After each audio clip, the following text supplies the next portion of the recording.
kan bukan memaksa. Nabi aja ketika berdakwah turun ayat fadzakir innama anta mudzakir lasta alaihim bimusaitir. Muhammad ingatkan, tugas kamu ngingatin orang, bukan maksa orang. Seorang Nabi Muhammad manusia paling takwa, surga terjamin, sangat dekat dengan Allah, luar biasa. Tugasnya hanya mengingatkan, bukan maksa. Saya di hidayat, Nabi bukan, Rasul bukan, surga belum jelas, amalan berantakan, hisab menegangkan. Kemudian di pagi ini pengen maksa Anda, saya siapa? Saya masih sehat. Ya. Yo dalil.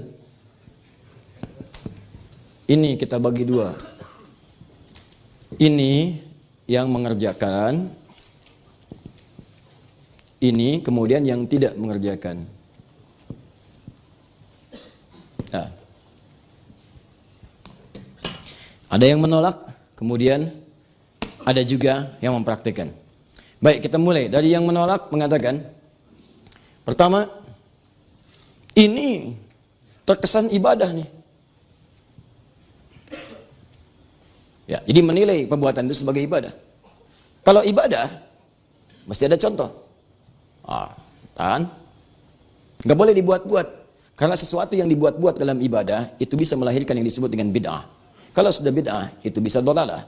Kalau sudah dolalah itu bisa finnar. Di antara dalilnya turunkan misalnya hadis riwayat Abu Daud nomor hadis 4301 404301. Baik, mari kita lihat pelan-pelan misalnya. Fa inna asdaqal hadithi kitabullah wa khairu hadi Muhammadin sallallahu wa alihi wasallam. Ayyakum muhdatsatil qaul. Awas, fa inna kulla muhdatsatin bid'ah wa kullu bid'atin dhalalah. Sampai situ sebetulnya. Ada beberapa riwayat menambahkan, ada yang mengatakan ini syarah penjelasan saja, wa kullu dhalalatin finnar, wa kullu dhalalatin finnar. Jadi setiap yang tersesat berpeluang masuk neraka. Bagian terakhir ini sebetulnya bukan bagian dari inti hadisnya. Hanya beberapa mengatakan ini ada tambahan, ini ada tafsir masuk ke situ. Persis seperti kalimat Ibnu Adam, idza mata Ibnu Adam, padahal di hadisnya bukan Ibnu Adam, di hadisnya insan, idza matal insan atau idza matal abdu. Demikian di hadis riwayat Muslim 9 lafaz. Cuma kemudian disyarah oleh para ulama, wa yuqsadu bil insan Ibnu Adam, yang dimaksud dengan insan semua anak cucu Adam. Maka populer ungkapan idza mata Ibnu Adam. Paham? Oke, teruskan. Ini contohnya enggak ada. Baik ya, ini berpeluang menjadi bid'ah. Sampai kita bahas dulu ya. Awas, hati-hati, jangan marah dulu. Kemudian teruskan ke bawahnya. Nah ini nggak boleh diada-adakan. Yang ketiga, kalau ini baik, nah keluar kaidah nih, keluar kaidah. Kalau ini baik, tentu orang dulu sudah mengerjakan sebelumnya. Pernah dengar ungkapan ini? Jadi ada ini ungkapan baru nih. Nanti saya berikan pandangan. Ya, ini saya berikan pandangan. Ini ungkapan baru yang tidak pernah ditemukan di kitab fikih manapun. Ya, kalau baik, tentu dipraktekkan oleh orang sebelumnya. Oleh generasi sebelumnya, Baik, ini diantara dalil-dalilnya. Jelas sampai sini? Baik, makanya ketika ada orang misalnya muncul, siap nih maulid, mau bikin ini, mau bikin itu dan sebagainya, mau ngaji ini itu, dikatakan, nggak bisa, itu bid'ah. Singkat aja bid'ah. Kenapa bid'ah? Turunkan. Ini terlihat seperti ibadah, ini nggak ada contohnya. Ya, ini masuk pada sesuatu yang dibuat-buat, dan kalau itu baik pasti dipraktekkan oleh generasi sebelumnya. Nah kemudian itu dijawab oleh orang-orang yang melakukannya, mempraktekannya, bahkan dengan jawaban-jawaban juga yang didetilkan sampai dengan dalil-dalilnya. Di antara orang kontemporer yang menjawab itu ada namanya Al-Habib Sayyid Alawi Al-Maliki. Ya, beliau tinggal di Mekah, wafat juga di Mekah. Di antara cucu keturunan Nabi SAW, menulis kitab namanya Mafahim Yajibu an Tusahhah. Lihat di halaman 309 sampai dengan 321. Ya, saya qadarullah nggak ke bawah tuh, padahal sudah saya siapkan, kalau nggak ke bawah. Itu saya punya, kemudian kitab ini juga saya punya, yang lain saya punya. Saya tuh mau saya praktekkan mau enggak, yang penting saya baca dulu, saya lihat. Kita hargai orang berpendapat seperti apa. Baca, jangan sampai kita berargumen tapi tidak punya dalil-dalil. Wah, sampaikan aja. Bid'ah bagaimana? Pokoknya bid'ah lah. Nggak bisa begitu. Harus ada turunan. Ya, harus ada turunan seperti apa, dalilnya apa. Dengar dulu, baca, teliti. Kalau sudah mengerti, silahkan simpulkan. Yang penting ada paham referensinya.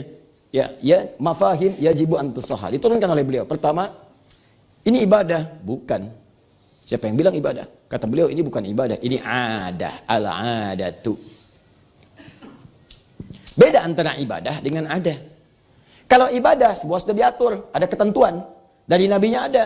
Dalil ada, contoh ada, itu ibadah. Sholat ibadah, dalil ada, contoh ada, dipraktekkan. Kalau ada, itu bagian dari tradisi. tradisi ini bisa jadi diambil dari nilai-nilai syariat, cuma dipraktekkan dalam bentuk kebiasaan masyarakat. Hukum fikihnya mengatakan al-adatul muhakkamah, adat itu bisa jadi hukum selama tidak bertentangan dengan syariat, boleh dipraktekkan. Misal ada semboyan di Ranah Minang, ya, adat bersanding syarak, syarak bersanding kitabullah. Adat itu bersanding dengan syarak, bersesuai dengan syariat, syariatnya berpedoman pada kitabullah. Kalau nggak bertentangan, praktekkan. Itu jelas. Al-adatul muhakkamah, adat dibagi dua. Ada adat urusan dunia, dunia saja. Adat yang jadi hukum, urusan dunia. Misal, urusan dunia, urusan toilet. Cicahem dengan misalnya yang satu lagi terminal, apa namanya?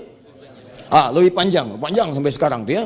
Itu Leuwih Panjang dengan Cicahem. Masuk toiletnya beda. Cicahem 1000 misalnya, Leuwih Panjang 2000. Hukum Cicahem 1000, Leuwih Panjang 2000. Tiba-tiba Anda biasa ke Cicahem, masuk ke Leuwih Panjang, masuk ke toilet. Bayar 1000, kata orang Leuwih Panjang, Pak 2000, nggak bisa, biasanya 1000. Adat di situ, awas hati-hati, adat itu berbeda jadi hukum, jadi kebiasaan. Kalau sudah kebiasaan, Anda nggak bisa tolak, itu urusan dunia. Sama bahkan ke istilah, di sini pisang itu pisang, gedang itu pepaya. Awas, masuk ke Jawa, gedang itu pisang. Awas, jangan itu sayur. Silakan. Oh, monggo niki, ini nasinya loh ya. Niki jangan dimakan, niki jangan dimakan.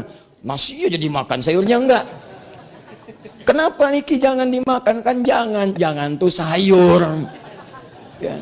Paham? Itu adat namanya. Ada kebiasaan-kebiasaan. Nah, hukum fikih mengatakan urf itu, adat itu kalau masuk pada urusan-urusan terkait dengan praktek-praktek penjelasan atau praktikal nilai-nilai syariat, dipraktekkan dalam adat sepanjang tidak bertentangan dengan syariat, boleh. Dari mana hukumnya? Nggak usah ambil sekarang, ambil masa jahiliyah. Di jahiliyah ada dua adat. Adat pertama misal saat tawaf. Tawafnya apa? Buka pakaian semua. Tawaf sambil tepuk tangan, sambil siul-siul. Itu nggak usah dipraktekkan. Nggak usah karena bertentangan dengan syariat. Sudah membuka aurat, sudah siul-siul nggak jelas dan sebagainya, nggak ada maknanya. Maka itu tinggalkan. Makanya kalau ada kebiasaan-kebiasaan tradisi yang bertentangan dengan syariat, jangan terlampau kreatif, tinggalkan. Yang kedua, ada adat mereka sejak jahiliyah untuk menghormati orang tua yang baru punya anak pertama. Maka dihormati dengan panggilan abu, dilekatkan nama anak pertamanya. Misal, Nabi Muhammad SAW melahirkan anak pertama namanya Al-Qasim. Maka dihormati takrim namanya Abul Qasim. Pamannya, ada yang dikenal dengan, pernah dengar nama ini, Imran, pernah dengar? Abdul Manaf, paman Nabi. Kalau Abu Talib, nah Abu Talib itu aslinya Imran. Ada yang mengatakan Abdul Manaf. Anak pertamanya namanya Talib. Kemudian ada Ja'far. Kemudian ada Ali. Karena anak pertama namanya Talib, maka dikenal dengan Abu Talib. Nah itu banyak turunan ke bawah untuk sebagai menghargai orang-orang yang baru melahirkan dan baru punya anak pertama. Takrim. Itu dilestarikan sampai masa Islam sampai sekarang. Abu Muhammad, Abu Usama, Abu Husain, Abu Hasan dan sebagainya. Jadi kalau antum misalnya tiba-tiba saya pengen hijrah. Terus ganti nama antum Asep, punya anak namanya misalnya Hasan, jadi Abu Hasan. Ini bukan menunjukkan Anda Islami, bukan. Itu dari tradisi sejak masa jahiliyah. Jangankan Anda, Abu Lahab juga begitu, Abu Jahal juga begitu, dan yang lainnya. Itu tradisi sejak zaman dulu, cuman diabadikan, dilestarikan masa Islam karena punya nilai-nilai baik. Itu yang disebut adat tidak bertentangan dengan syariat. Paham? Awas, saya belum bicara pilihan, tugas saya menjelaskan dengan objektif, jangan menutup-tutupi. Sampaikan ini pilihan itu belakangan. Jelas? Jadi paham ya? Jadi ini adat nih bukan ibadah. Kalau ibadah itu ada teknisnya, ada macam-macamnya, ada aturannya. Kami ini kumpul seperti antum kumpul. Antum kumpul itu pengajian yang dibahas Nabi. Kami juga pengajian yang dibahas ini. Yang dibahas ini kumpulannya seperti ini. Kita cuma tradisi seperti antum tradisi. Tradisi kumpul taklim, tradisi kumpul ini. Tapi kan nggak ada contohnya dari Nabi. Ini yang jadi masalah. Apa antum juga ada contohnya? Taklimnya khusus hari Ahad subuh. Apa ada contohnya taklimnya khusus malam Jumat? Apa ada contohnya taklimnya khusus di Sabtu subuh? Gak ada zaman Nabi dikhususkan taklim di Sabtu subuh. Gak ada zaman Nabi dikhususkan taklim di Ahad subuh. Tapi kan ini, tapi kan itu, tapi ya itu kan tapi. Semua persoalan butuh dalil. Perhatikan baik-baik. Kalau urusan ibadah itu telah kita bahas. Ada dalil, ada contoh. Ada dalil, contoh sementara. Ada dalil, contoh nggak ada. Tidak setiap yang nggak ada contoh tidak boleh dilakukan kalau ada dalilnya.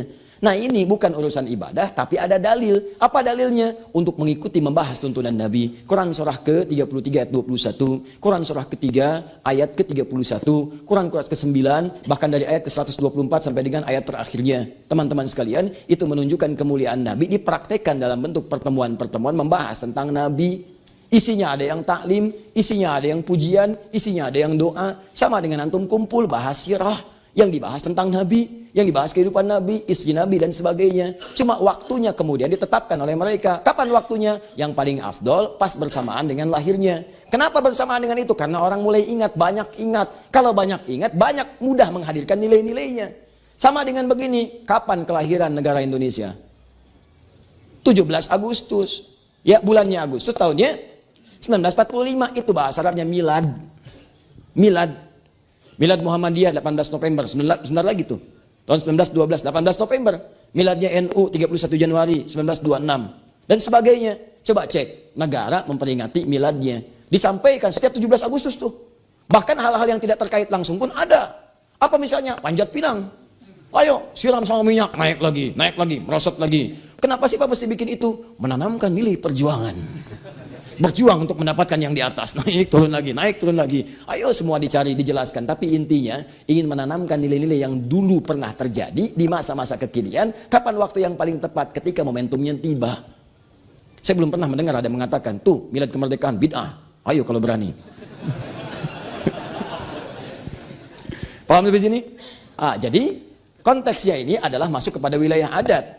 Kalau adat kemudian, ini contohnya bagaimana berlaku kalau urusan ibadah, pasti jelas. Ada contoh, ada dalil. Bahkan ada ibadah yang contohnya belum ada atau bahkan tidak ada, dalilnya ada. Sudah kita bahas. Seperti zakat, seperti macam-macam dan sebagainya. Contoh lagi, yang lainnya apa? Mushaf. Mushaf itu zaman Nabi nggak ada. Yang ada tulisan maaf, ada yang batu, ada yang tulang-tulang sudah mengering. Ya, ada yang pelepah pohon dan sebagainya.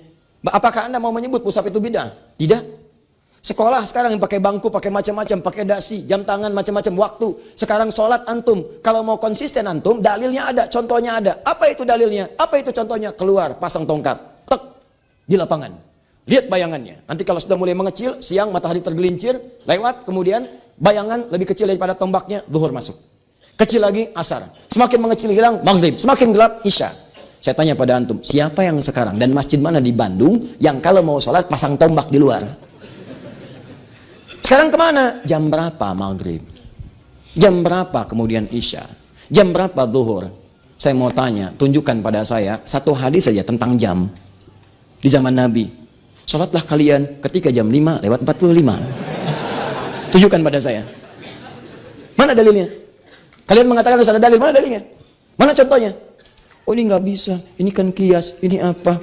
Sama aja. Sama aja. Kenapa kalian mengunggulkan yang ini tapi menolak yang lain? Kenapa kalian mengagungkan yang ini tapi menafikan yang lain? Tapi ketika itu jadi kepentingan Anda kemudian bela mati-matian.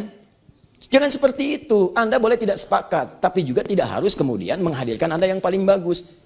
Awas apalagi sombong. Sombong itu bahaya. Jangan bersaing dengan tukang pancing. Tukang pancing lebih jagoan. 3 orang tukang pancing lomba kesombongan.